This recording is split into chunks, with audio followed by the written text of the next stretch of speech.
Every entrepreneur and business owner I know has faced failure head on, but learning to get back up when catastrophe hits is the key to your ability to soar in business and, in my opinion, life as a rule. Hi, I'm Melanie Benson.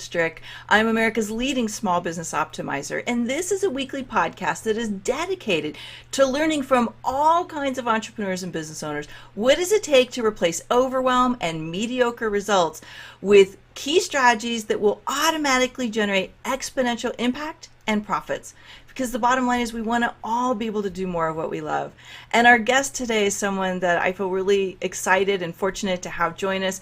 He's recently published a book that we'll learn about in a little bit, but he's someone that I think we can all learn from, what it takes to have the tenacity, the discipline, and the drive and the mindset to overcome the trials and tribulations of running a business and get back on track, not just to exist and struggle, but to soar and to really thrive in business. So let me introduce you to J.Massey. He is known as an investorpreneur, a business owner, and a motivator who inspires everyone he speaks to about real estate investing, business ownership, and reaching their personal and professional goals. And I just heard that he shared the stage with my friend and my mentor, John Assaraf, and he was just been bubbling with excitement from that really wonderful event. I've been to Money 2.0. It's an extraordinary event, and I love John and what he does, and he's a great inspiration to me. So congratulations, that's awesome. Thank you. It was lots of fun, and it's fun to be here. Yeah, that's for sure. Good. So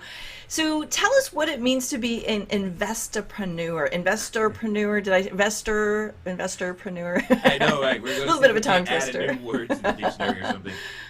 At the end of the day, that's what investors do. They call themselves investors, but they're really a different form of an entrepreneur in my mind. Yes, we use other people's resources, etc., to achieve a goal, and that's primarily where the investors play. But we solve problems. At the end of the day, it's what you're using to solve problems. Entrepreneurs by default create a system or a business to solve problems. Investors happen to use their capital as the tool to solve those same problems. Therefore, investorpreneur kind of makes sense. I love that term. I think it's fun. Okay, you should submit it to. Why can't I talk today? You should submit it to Webster's. Yeah. Oh, there you go. There it is. And then you could have your own wiki page. That'd the inventor of the investorpreneur, right? Investorpreneur. Because that's what we do. We solve problems, and I enjoy solving problems. Well, let's talk about some of the problems that you solve and the kind of business you've chosen to be in. And I almost want to say before we jump into that, sure. There's a lot of noise out there, a lot of talk about investing, real estate, and how it's the key to passive revenue. And, there's a lot of people who've built multi-million-dollar businesses teaching how to invest, but you've actually made it work. You're somebody who have stepped into this and you've owned it, and you're successful here. And so I'm really curious how you've made it all work. Well, again, it's in the curiosity of how I've made it all work. Therein lies the secret. It wasn't just me. It's never just me. It's never just any one person. It is a team. Left to my own devices, in my best thinking, it wouldn't happen. That's what created the situation my wife and I experienced before we got into real estate, was the fact that we were going off of our own best thinking. Our own best thinking led to a situation that wasn't pleasant. And that's the same thing for most people, is that our best thinking doesn't lead to what it actually is that we're usually after. And until we open up ourselves to the ideas of others, the solutions typically don't appear. No one on this planet has a money problem. And I mean that. Everyone has an idea problem. And once you learn how to use and leverage your ideas and put the right systems behind them, a money problem, that doesn't exist. You just have to go out there, apply your ingenuity. That's what is truly different. If there's anything that's different, it's the fact that we attack everything from an idea standpoint. The issue is an idea. It's not a cash constraint, it's an idea constraint. And what we've got to do is put ourselves in a situation to figure out how could we make things better. It just so happens that real estate is what came our way. We weren't looking for real estate, by the way. We were not. Trust me, there's very little about real estate that I actually quote unquote like, but I like the bundle of benefits that come with real estate. That's what makes real estate attractive. And trust me, if spoons could produce the same benefits as real estate, we'd be talking about spoons right now. However, that's just not the case. That would be an interesting conversation to have all about spoons. I know, right? Well, I'm the not big even sure where to spoon go fight. with that. Yeah, I All right, know. we'll stick to real estate. We'll stick to real estate. So, what would you say has been one of the biggest catalysts behind choosing real estate as the investment option? So, like maybe take us through some of those benefits that work for you. Well, the one of the benefits is that I don't have to do all the work. That's Okay. probably the biggest benefit. I am the most mechanically disinclined person on the planet. You Hmm. don't want to give me a stapler because I'm going to hurt myself. You don't want to give me a staple, like a staple gun, a hammer, caulking gun, all of those things. I don't know how to do. However, there are people out there who do. I am not the best, quote unquote, property manager on the planet. I know how to advise property managers in the direction I want things to go, but I am not the one that's really best at knocking on the door, handing and serving eviction notices, or dealing with tenants, toilets, termites, and the property taxes all at the same day. That's not me. What I do excel at is being able to organize resources and the resources of others to achieve a common goal. And that's what real estate ultimately and business ultimately allows anyone to do if they're willing to develop that talent. And you get to let people play where they're best. And that's what gets me excited is my team gets to play only in the areas in which they are strongest and therefore they enjoy it every day. And when you've got everybody, just imagine if you only did that which you liked, nothing else, every day, how hard would you work? How frequently would you ever complain about the hours? No, you would just go all day long. And so we've got an entire collection of individuals who are literally just going all day long because they only get to do what they want to do. And for me, that's it's just paramount. That's probably the secret, if you will, to making it past all the bad days, so to speak, making it past the obstacles, the challenges that come up, is well, I only get to do that which I want to do, so I might as well keep going. It's a different way of thinking, I think. Well, what I heard you say is you built a team and Oh yeah, yeah, you surrounded yourself with people who are passionate about what they're good at so yes, you can stay focused on the things that you're passionate and good at. And now everybody's inspired to show up and move the mission and the vision forward because everybody's doing what they love. well, in fact, you said the word show up. Many people are physically present, but they don't show up. Yeah. They're not fully engaged. They're not Yeah, playing the game at the exactly. level that you would because it's your business. Exactly. But Yeah. now they're showing up. They're playing at the highest levels. They push me at times, and I'm like, what is going on around here? So, and it's awesome because then we get to enjoy the additional benefits. I mean, one of the things that most people, right now as we enter in certain summer seasons, you can hear all of the fix and flip and all this other stuff, and that's fine, and that's well and good. That's one way to change a neighborhood, but being there long term, invested in the community, has worked. What is better, from my standpoint, you get more leverage. You can put more systems in place so that if you wanted to, you could go on a vacation or a cruise or what have you for an extended period of time. And the only thing that's really changing for me is that having done this a while now, people are starting to ask, "Hey, how did you get started? How did you do this? How did you overcome this challenge?"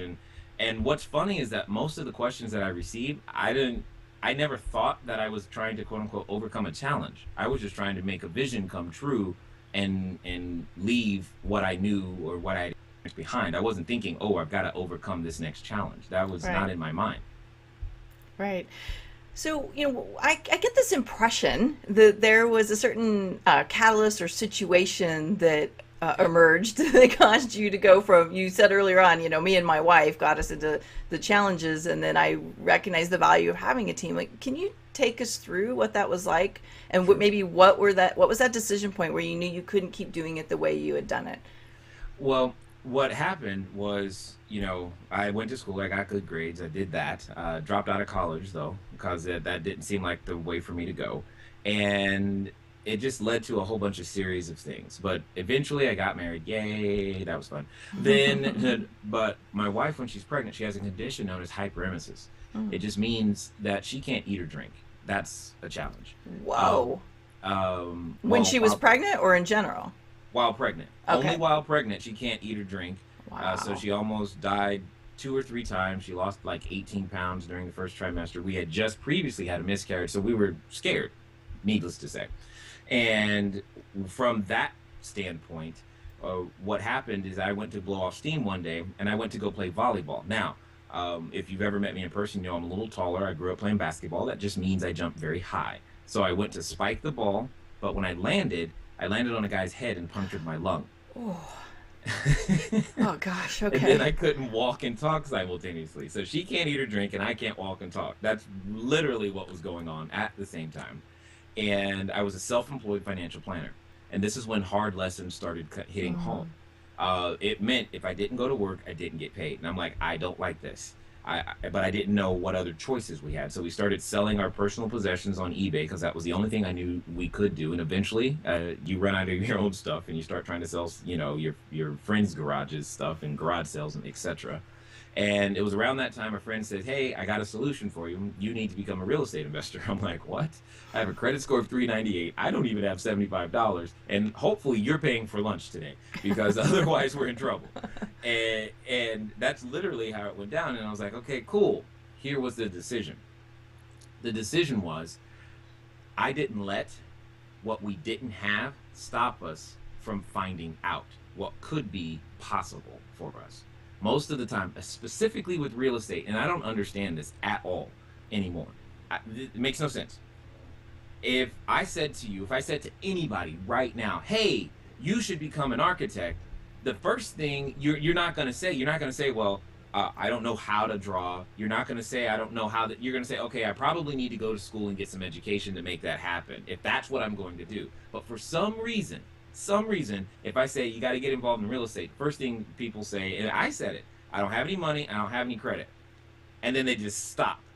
Well, I didn't ask you if you had any money or credit. I asked you, have you ever considered getting involved in real estate investing? Well, yeah. Okay, cool. Let's figure out together how we can make that happen. And there's possibilities out there that many of us haven't considered. And that's why I say we don't have a money problem. We have an idea problem. And once we've learned to work with our ideas in new fashions, we can go out there and fashion and create a new solution. And that's really what we did, is we just created a solution for people in the marketplace. So basically, you decided to pursue this new direction, and that was as part of the training. You learned that you needed a team. Was that kind of how it went Yes. down? Okay, Well, I didn't need to learn that I needed a team. I knew that was going to happen because I knew real estate involved like hammers and nails. And I got it. knew because in my head, I could have said, "I don't know how to use a hammer," because I So does don't. that mean you're flipping houses as a part of your We rehab. okay. Our flipping experience, I call a flip and flop experience. Flip, give them Flop. all my money, and then it flops, right? Yeah. It was a fix and flop experience. That's really how it went down. That's So we awesome. rehab. I like to say we're rehab and hold. So we'll take a building that's completely vacant, totally, no good apartment buildings. Where our smallest is 8 units. The largest is 182 units. We have a little over 300 units in apartments right now. Um, and we'll rehab them and then put people in them and hold them long term. So that's part of one solution because everybody needs a place to live, work, play, or lay. We also have commercial assets and we house a business. So that business is there. We have a cell phone tower, and with some partners, we're building a resort internationally as well. So that's from the ground up. What we do is we create jobs everywhere we go. Period. We create jobs and we provide steady streams of income. So you talk about the levels of problem solving. Right now, many baby boomers are like, "Man, how am I going to make sure I don't outlive my money?" Well, they're looking at this big pile of cash, hoping that it doesn't get too small. Well, the key is to make a stream of cash. And when you make that stream of cash that lasts longer than you do, then you can relax a little bit. And that's the thing that we do for our investors. So we'll go out there, use their capital to rehab a building, but that building then produces cash flow for an extended period of time. So instead of spending down your money, you get cash flow. Well, that's way better than trying to save 2 million, 4 million, $10 million so that you can feel comfortable to finally retire. That's really hard to do these days. And then the cities and governments we work with, the associations we work with, we're providing jobs. That's literally what it comes down to. We provide jobs, put properties back on the tax roll. There's so many different levels of good that we do from one idea. And that's the thing I want to stress. It's an idea. And money is just a tool that unlocks products and services of other people. It's stored energy. And with the right idea and the right tools, you can go out there and make some great things happen. Now, the key thing to understand is that I can give you an expert tool, but that doesn't mean you know how to use it expertly yet. Good distinction. I love that distinction. I don't think I've heard you say that before. That's a good one. I like it. That's good. That's good. So give us an idea how, because, that was a pretty scary place you were at. I mean, and I've been in some pretty similarly scary places, but not necessarily on the health side, but, in some pretty dire times. How long did it take for you to get back to the place that you wanted to be financially? I'll let you know when I'm there. Okay. Fair enough. Okay, let's try that another way. How long did it take to get back to a place where you felt like you were going to be okay? Good point. Well, first, to the first hurdle before feeling like I had to be okay, I had to feel like, is this real? Because you got to imagine, I was squatting in bank-owned property, technically homeless, running from dodging the police so that we could have a place to stay. That's the reality. At the same time, I'm negotiating real estate contracts and deals, and to my knowledge, we're one of the few people that I know who did it in that order, where we were squatting a bank on property and then bought rental real estate. We had both simultaneously. It was a weird experience. Yeah, I bet. So you have to, put yourself in this position to wonder, wow, is this for real? Is this really happening to me? And then 3 weeks after we closed on the first transaction, we did another 11. I was just like, oh my gosh, this is awesome. And then, all of those things continued to just happen. And I had to get out of my head that, no, I didn't just get lucky. It took a long time for that to happen. Mm-hmm. And now we just consistently go out there to produce the best results that we can. And it's just like, wow, this is amazing. And every time, a challenge happens and we hear and I see that we have the ability to recover, I feel like, okay, cool, this is going to be great. And that's the secret. The secret is most people don't fail forward, fail fast, or fail frequently enough to understand that they can overcome obstacles, and that's when I feel like I'm going to be okay. When I feel like I can overcome obstacles, I'm not concerned about what's going to happen. Not at all. I'm not concerned about how much money is or isn't in the bank. I'm not concerned about how many units or how many people are either late on the rent or where the cell phone tower payment came from or the property taxes due this month, blah, blah, blah, blah, all the stuff. Details, right? Yeah, I'm not concerned about that. I just know that me and my team together, we can go out there and tackle the problem, even though we don't know what it is. Would you consider that at this stage of the game, would you consider yourself a leader? Yes. Yeah. What does that mean to you to be a leader? Well, everybody, first of all, everybody's a leader somewhere. Mm-hmm. That's my I agree. As a father, I lead children. As a husband, I lead my wife. As a friend, I lead friends, hopefully, and so all of those things are very, very true. Now, a leader is someone who serves at the end of the day.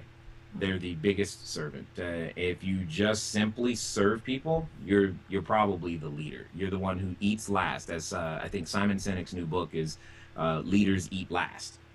The title says everything. That's what a leader will do, that he or she will sacrifice for the benefit of the team. And that's one of the things that I'm always thinking about is, okay, how can I make sure that the company revenue continues to stay steady and it goes up so that I can make sure everybody's job is protected? How can I make sure that my tenants have clean, safe, affordable housing? How can I make sure that if people are staying at a resort that they are having the best experience possible? And same thing with the businesses. All of that stuff is serving in various different capacities and ways. At the end of the day, a leader is a servant.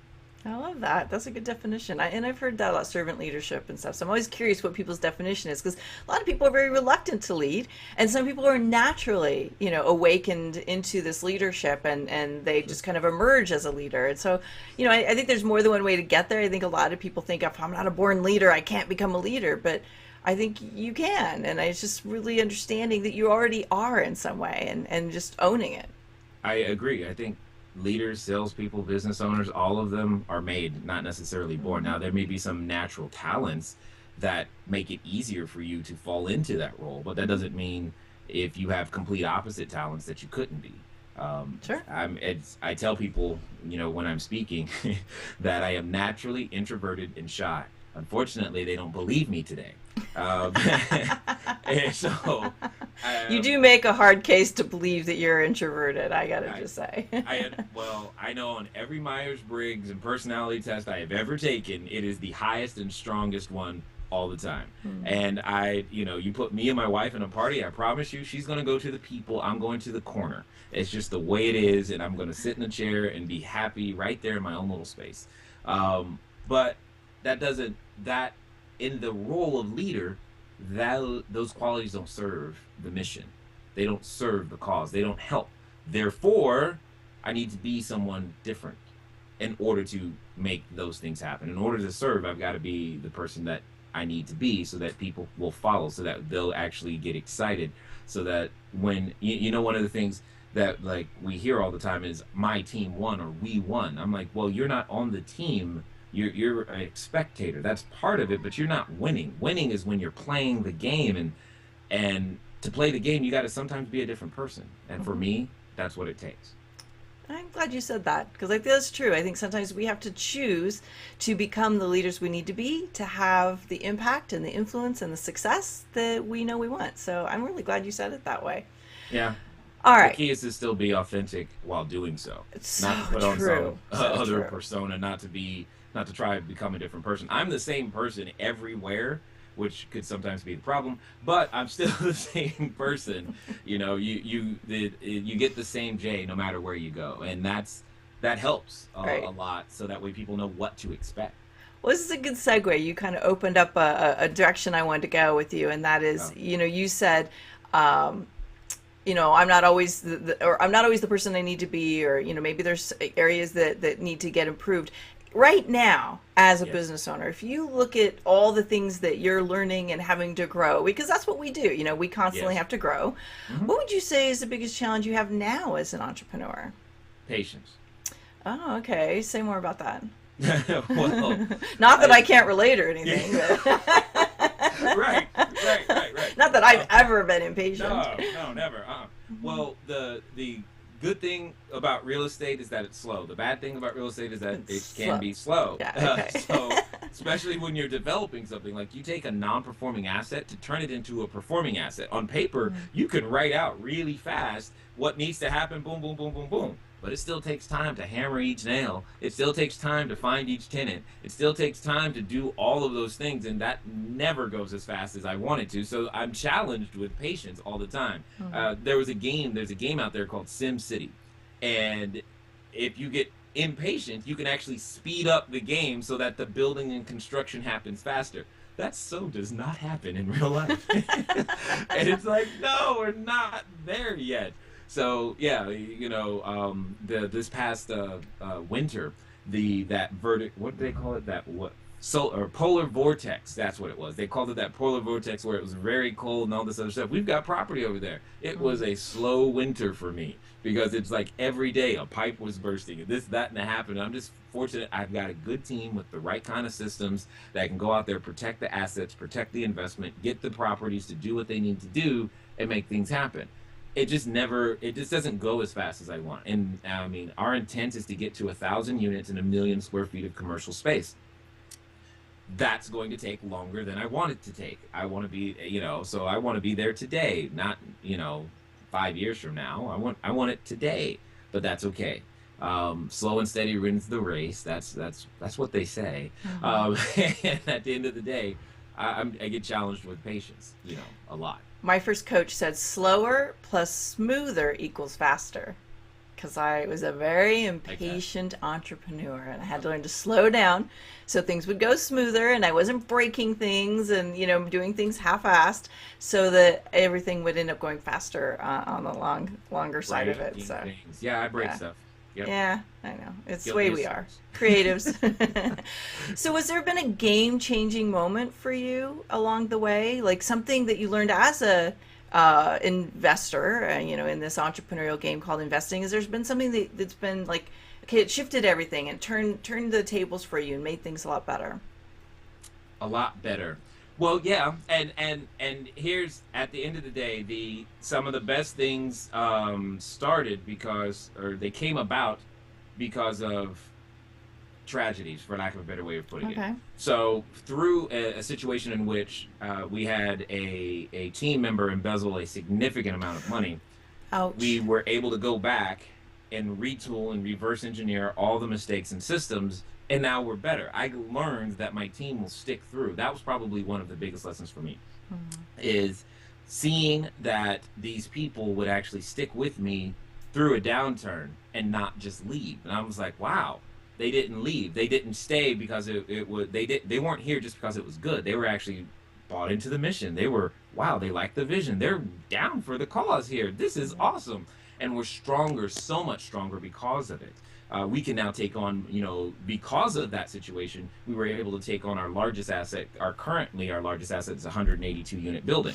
I wouldn't have had the confidence that that the team could actually do this without that having happened. So that there are so many lessons that have come through that. And one of the other ones that I would share with most any business owner or prospective business owner is to learn to develop a very trustworthy relationship with your CFO. And because learning that relationship and how to communicate back and forth is critical to the health of your company long term.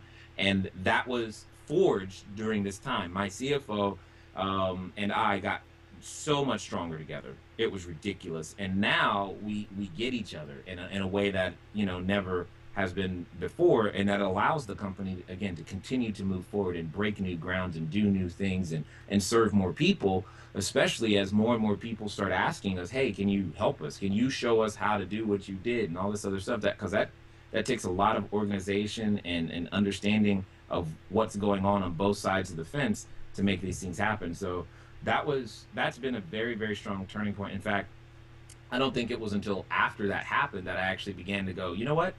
We can go bigger. And that's where the 1,000 units and the 1,000,000 square feet came from. It's like, well, if we can go through that, we surely can get to 1,000 units and 1,000,000 square feet. It was just like, so I feel like sometimes out of the tragedies come the seeds of success, or the things that you needed to address, but the tragedy, quote unquote, was the reason, the excuse to go out there and actually finally do what you needed to do in the first place.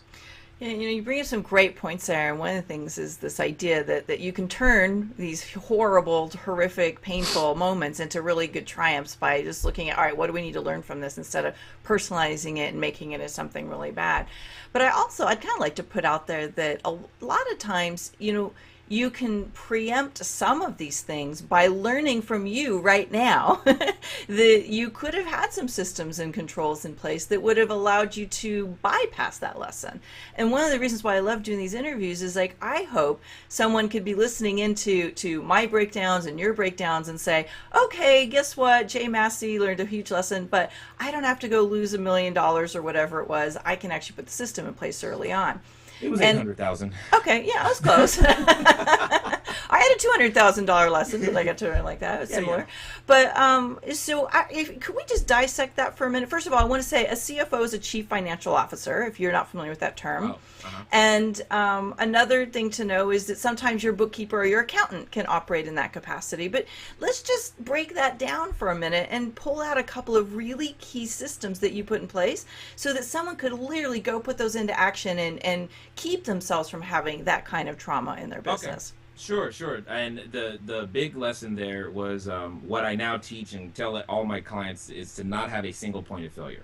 All right, and that's good. At the end of the day, most of it was due to having a single point of failure. For example, we had a key man in the role of not only in charge of the rehabbing, but also the renting of the properties. It was one person, which provided the opportunity for, in this case, the rehabs not to be done to the quality that needed to be, and for him to be in a position to say that, yes, a property or a unit is rented and it really wasn't, or to say that it wasn't rented and it really be rented. It just gave him too much influence in that one area. So there was a lot of overlap between what he was doing, and he was the only point. That there was no check and balance. Mm-hmm. So there was never, another person. So now, for example, we use 2 property managers in that particular area of town. No one property manager also controls the rehab. We also have checks and balances inside the cash, because a lot of our tenants, they'll pay with cash or money orders, depending on So therefore, there could be well, it's a lot of money that you gotta keep Yeah. accounting for. So we've got extra systems in terms of the deposits and controls and when things are supposed to be done, and the transparency between the property management office and our home office is lightning speed ahead of what it was before, simply because that the way the deposits are done and the way the controls are in place and who has authority to write checks up to what amount and for what reason, so that I'm not always bothered, and checks requiring multiple signatures. So many things that I'm sure the person who's got an MBA or something goes, of course you're supposed to do that. Well, I don't. I've got a PhD though, public high school diploma. And what I do is I go out there and I start stuff and I learn and start stuff and I learn and I start stuff. And this was part of the lessons, but the biggest one is a single point of failure. And with that lesson, I went through and reverse engineered a lot of the single points of failure in our business. So now instead of just a CFO, there's a backup person who understands her role as well. Same thing with the operations side.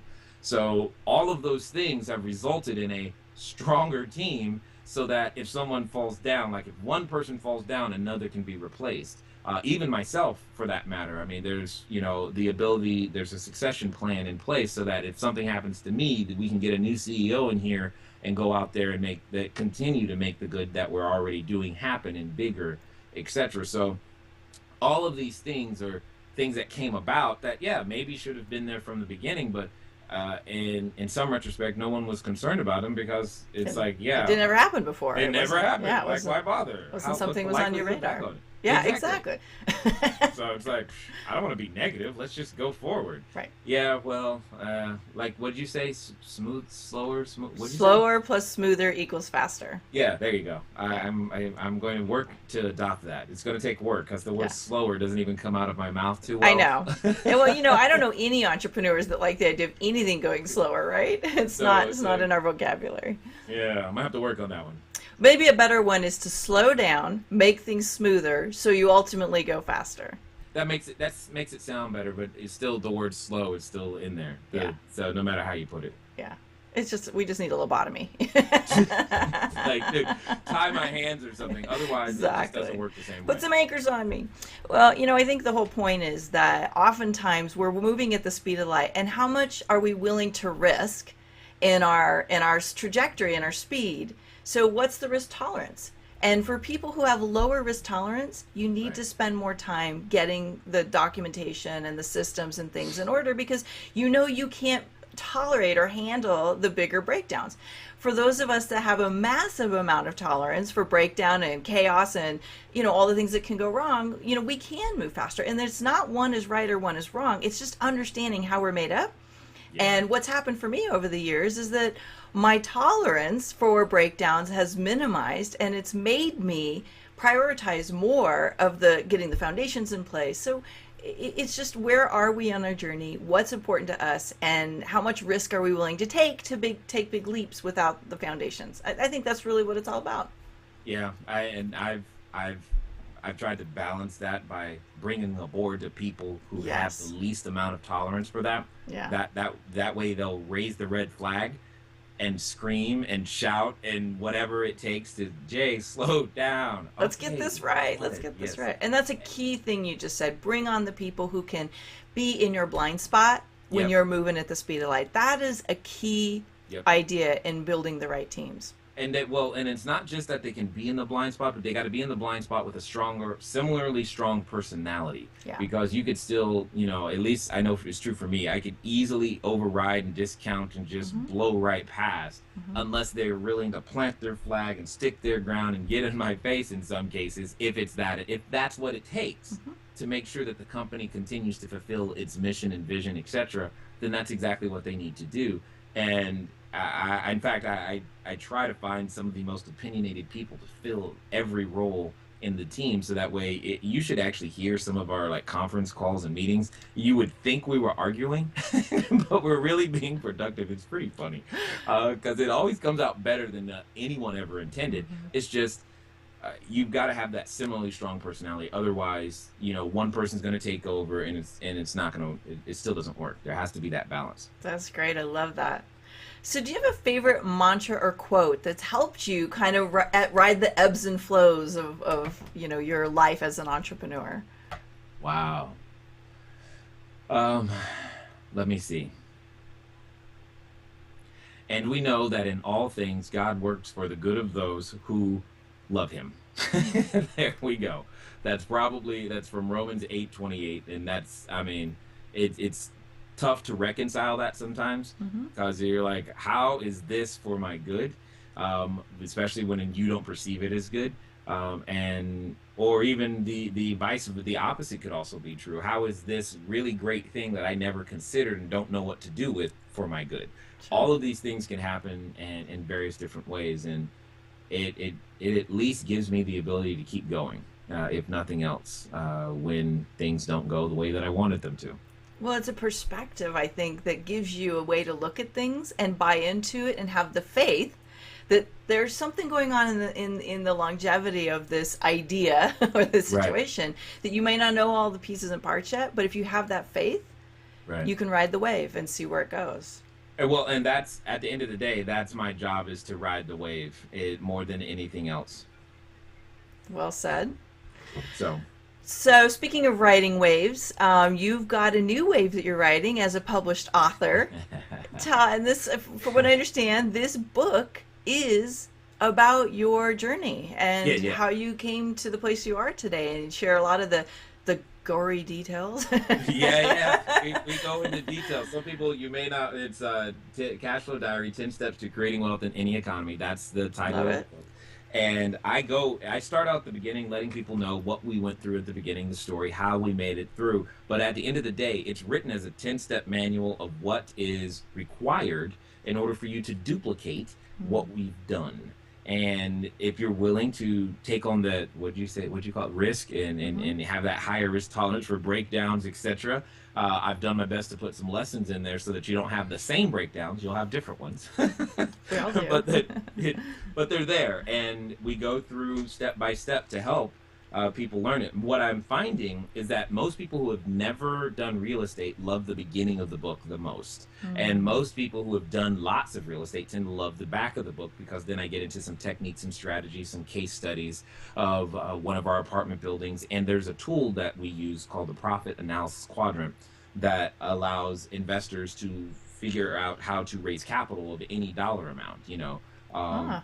at this stage in my career, I've had the privilege of being in front of, or having control over, around $10 million worth of investor capital. And this one little tool that you can use on a napkin is the very thing that I had to develop, because I just needed something to be able to go out to the marketplace with. And that was the thing that didn't exist, that I didn't know about. We hear all the time, hey, you can do a deal on a napkin, but no one's ever shown you. You hear all the time, you got to generate leads, but no one's ever shown you. You hear all these things, and you know real estate can work. You know your business can work, but you're like, well, someone please just show me what to do. And so we just decided to put it in 10 steps inside a book to keep, yeah, I mean, partly because I kept getting the same questions. So it's like, hey, I'll put it in a book. It's easy now. It's the Right. same answer. Turn to chapter 2. There you go. Chapter 3. There you go. Chapter 4. There you go. It's the ultimate in leverage, right? Yeah, it is. It saves me a lot of time. And it provides more value, because now they can break it down and do the exercises and understand exactly what needs to happen for themselves. And where can people find the book? Is it on Amazon or on your website or both? Yes, it's right now. It's on the website, cashflowdiary.com/book. Is one way to find it. For some of you, if you happen to be using a mobile device, obviously the site will work there too. It's on Amazon as well. Is another way to find the book, so that you have the ability to go out there and yeah, pick it up. We have an ebook. I'm working on the audiobook right now. It's not finished, so and that happened because so many people sent in emails asking, well, I'd love to get your book, but I want to hear it. Making the time to read it. I was like, okay. And the surveys have said that they want my voice to be the narrator, so I'm I can working. see why. You You have that can. good radio voice. Thank you. I'm work so having never done an audiobook, here I go again, something brand new, but I'm giving it my best, and we're working our way through it, and to make it as great as possible. So All of these things are coming at us very fast. A lot of people are asking lots of questions. They're receiving lots of inspiration. They're getting off the couch and going out there and finally taking on life as opposed to just walking through it. So if we could leave people with one really beautiful, wise nugget from J.Massey, what would it be? Move at the speed of instruction. What that simply means is that oftentimes good ideas come into our life. And again, as I said at the beginning, no one has a money problem. Everyone has an idea problem. The challenge is when we receive or are in front of that idea, we don't move at the speed of instruction. We actually add something to it. We say, no, that sounds great, but let me do it my way. Well, your way hasn't worked yet. That's the whole point. Do it the way that it's being presented to you, or at least the best way that you feel that you can interpret and make it happen. Don't worry about the next step, because oftentimes, unless we can see the entire staircase, we don't even want to take the first step, and therein lies the problem. We've got to move at the speed of instruction and be willing to trust that, you know what, something will be there to catch me. Something, someone, the resources that I need to complete what I am starting will come. I just need to start. Well said. J.Massey, thank you so much. I encourage everybody to pick up his book. What's the name of the book again? Cash Flow Diary, 10 Steps to Creating Wealth in Any Economy. I think there's nothing more powerful in this world than having the inspiration and the insight to move through the challenges that will come up. Yes. So Yeah. I really appreciate you sharing a lot of your own journey with us today. And you always leave me inspired. So Thank you. just to get out there and play the game in a bigger way. So thanks a lot, and thanks everybody for watching. We'll see you again next week. Bye bye. Bye-bye.